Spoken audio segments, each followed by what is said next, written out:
You arrive at the tavern in late afternoon, when the shadows of the timbered houses stretch long across the muddy street, and the air is a damp mixture of smoke, manure, and bread baking somewhere down the lane. You're tired, hungry, your boots caked in filth. Your head pounds from the noise of the town. Hawkers yelling about fish that smell one day past edible. Pigs squealing as they're dragged through the muck. Dogs barking, children shrieking. And there it is, the tavern. Don't imagine a cozy inn with a painted sign swinging jauntily in the breeze. This isn't Tolkien. The sign, if you can call it that, is a cracked plank of wood with the faded smear of a boar's head, or maybe a horse, or maybe it's just a blob of brown paint. You can't tell. Literacy isn't the point. Most of the regulars can't read anyway. The real signal is the sound spilling out. Shouts, laughter, the scrape of a stool dragged across a floor. You push open the heavy wooden door. It groans like it hasn't been oiled in years, and then the smell hits you. It's not one smell. It's a storm, a stack of odors layered like rotten lasagna. The sour tang of stale ale that's soaked into the floorboards for decades. The greasy smoke of the hearth crawling up the rafters, clinging to every surface. The sharp bite of sweat, human sweat, animal sweat, the sweat of wool clothes never once washed properly.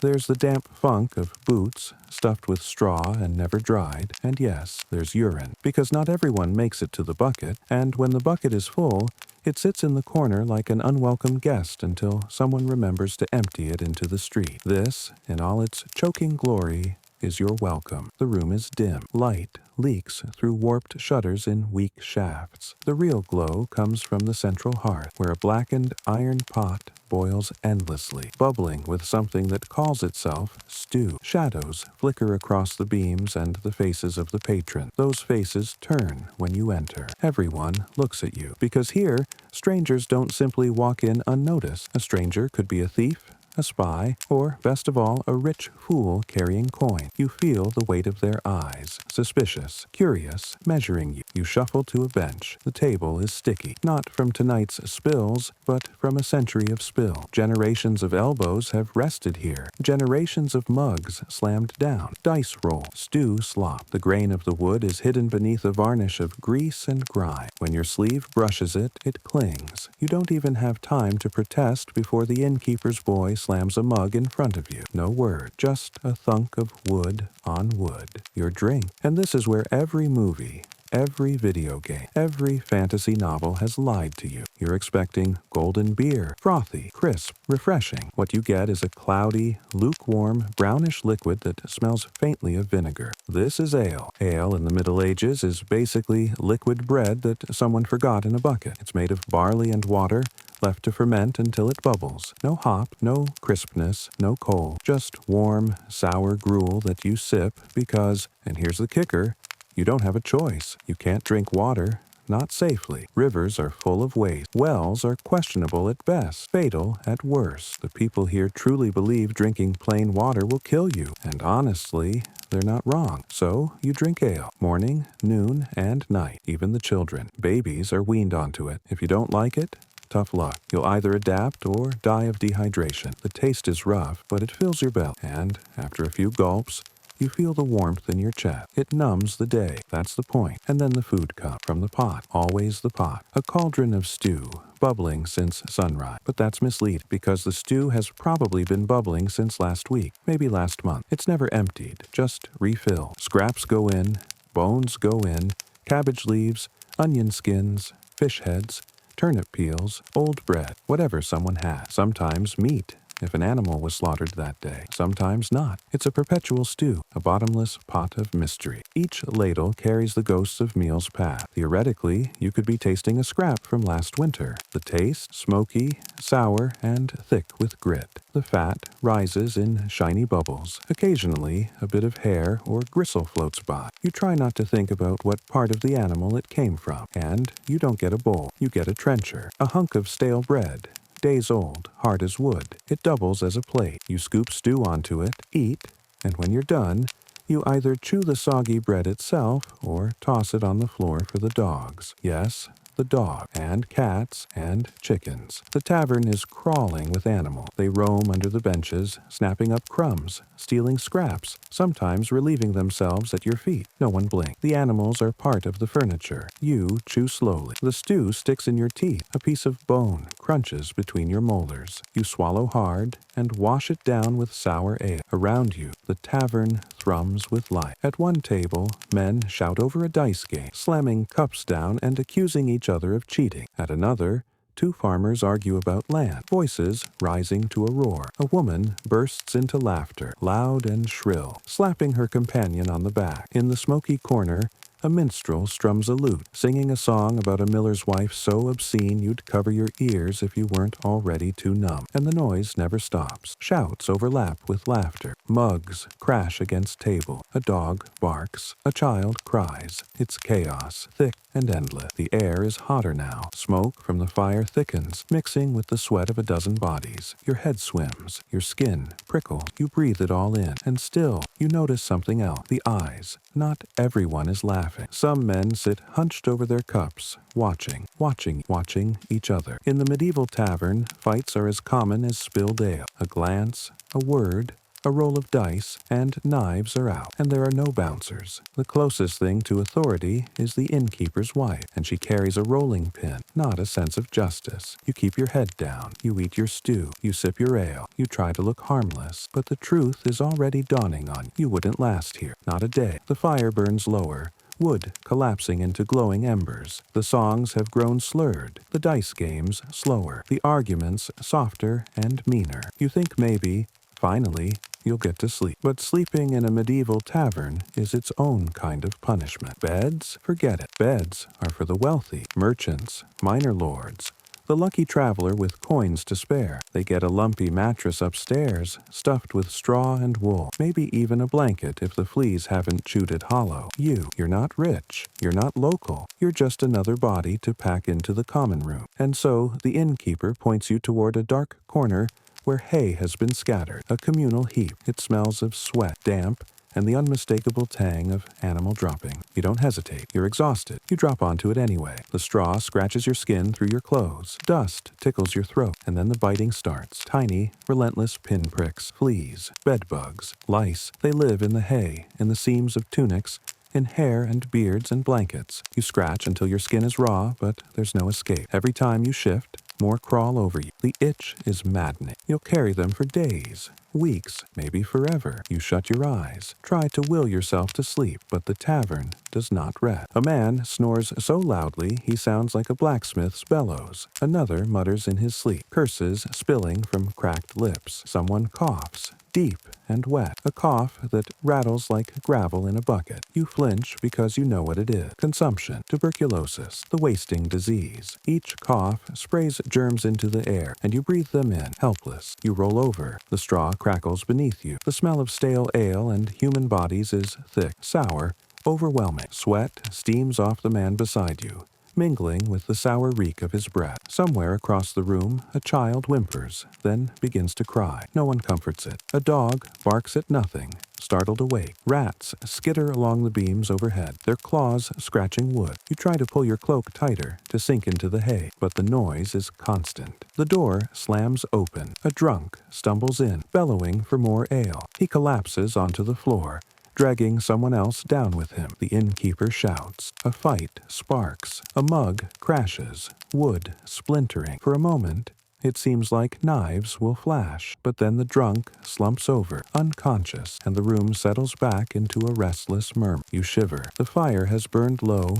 and the cold seeps in through the cracks in the wall. The heat of bodies around you isn't comfort, it's suffocation. You sweat and freeze at the same time, your skin clammy, your chest tight. You try to breathe through it. One deep inhale, one slow exhale, but each breath brings more stench. The latrine bucket in the corner is full, sour fumes spreading across the room. Someone stirs it with their foot, too drunk to notice. A waft of rot mingles with the smoke and sweat. You gag, but no one else reacts. They're used to it. And then you remember, you can't undress. Your clothes are the only ones you own, and if you strip them off for comfort, they'll be stolen before dawn. Every strap, every belt, every shoe must stay on your body or vanish. You sleep fully clothed, boots and all, sweating in your layer, twisting in your filth. You clutch your bag, not because it holds anything valuable, but because if you let go, it'll be gone by morning. Time crawls. The night feels endless. You count the coughs. You count the snores. You listen to the shuffle of rats and the drip of spilled ale. You scratch until your arms sting, and still sleep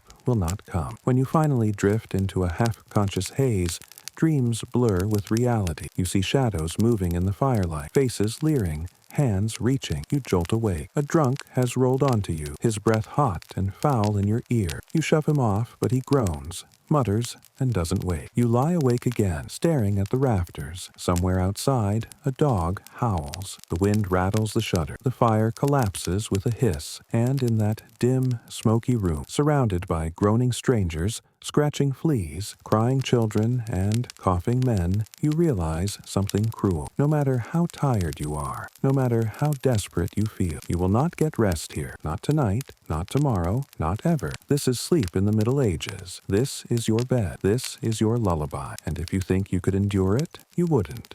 Not a day. The rooster crows, not outside in a farmyard, but inside, from the rafters. Because yes, someone thought it was a fine idea to bring their rooster into the tavern. Its crowing splits the morning air like a jagged blade. You jolt awake, though you're not sure you ever really slept. Your head is pounding. Your mouth tastes like sour bread left too long in the sun. Your body aches from the straw. Your skin raw from scratching at flea bites all night. The tavern is stirring. Around you, people groan themselves upright, their movements slow and heavy. The smell is worse now. The night has fermented it into something new, something almost solid. Stale sweat, ale gone sour, vomit crusted in corners, and the acrid reek of the chamber pot that someone finally drags out, slopping as it goes. You sit up, your spine cracks, your legs ache, you feel older than you are, beaten down by one night. And then comes breakfast, or what passes for it. The stew pot never sleeps. Whatever's left from yesterday is reheated, ladled back out, fat congealing in cloudy lumps. The surface has a sheen like oil on water, and when you stir it, odd scraps float up. A fish head, a bone, half a cabbage leaf boiled gray. You force yourself to eat it because you have no choice. Food is calories. Calories are survival. You scoop it onto a new trencher, another slab of bread hard as wood. The bread itself could break a tooth, but once it's soaked in stew, it softens into a soggy, sour mush. You chew, you swallow, you feel your stomach rebel, but you keep going. And of course, ale. Always ale. No one serves you water. No one would dream of asking. Children drink ale. Old men drink ale. You drink ale. Morning, noon, and night. The mugs are never washed, just refill. You raise the cloudy brew to your lips, sip the lukewarm sourness, and feel your stomach flip. It's not even about drunkenness. It's about survival. Ale hydrates you in a world where water is poison, but the cost is constant fogginess. You are never fully sober. You live life in a haze, always a little dull, a little numb. You watch the other. A man with a broken nose coughs so hard he nearly collapses. His face is lined, his hair thin, though he can't be older than 35. A woman picks at her bread with swollen hands, her fingernails cracked and blackened from work. Children dart under tables, feral and half-naked, their hair crawling with lice, their laughter shrill. They look weathered, beaten down, old at 30, exhausted at 20, and yet this is their life every day. They come here because there is nowhere else to go. The tavern is their kitchen, their office, their meeting hall, their escape. And you're just visiting. But already you're falling apart. Your head throbs. Your body is sore. Your skin itches with bites. You cough, and the sound worries you. Rough, deep, lodged in your chest. You're not used to this air, this filth, this light. They were born into it, raised in it. You're already unraveling. And then, of course, the fight, because there is always a fight. A dice roll goes wrong. A man accuses another of cheating. Shouts turn to shoves. A mug smashes. A knife flashes in the smoky air. You duck instinctively as bodies crash into your table. Ale spilling across your trencher. Stew splattering your clothes. The room erupts. Men grapple. Chairs splinter, fists fly. No one stops it. The innkeeper doesn't call for peace. He just watches, waiting to see who stumbles out bloodied and who pays for the damage. And you, caught in the middle, Know it only takes one wrong move, one elbow to the ribs, one mistaken glance, one slip of the tongue, and you're done. The fight ends quickly. They usually do. One man on the floor, groaning, another slamming his winnings into his purse, the rest cheering, jeering, laughing. The victim will limp home, or maybe he won't make it home at all. But you're shaken, because you know your luck will run out. It might not be today.